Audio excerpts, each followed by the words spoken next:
25, 2025. Inumpisahan na kami na Tore, ang bait mo.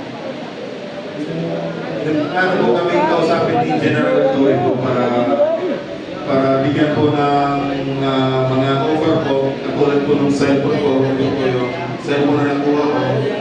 Tapos binigyan rin po kami ng 50,000 po para pakalit po doon sa affidavit na patuloy po na papasinungaling na namin yung napahayag po ni Tato Rebudesco. Bali yung 50,000 bayad po sa amin for disturbance fee po na sinasabi nila. Yan po. Yan po yung patunay na pumunta po kami sa Raffles, yun po sa office niya. Sa Raffles, office ni General Torre o ni Sandy ko?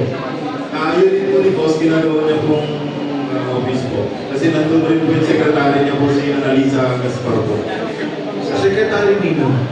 Ni General Torre po. So nag-o-office siya sa unit ni Congressman Sandy ko? No, sir, parang ginamit lang yan, sir, na pang-service leave namin nakakausapin namin.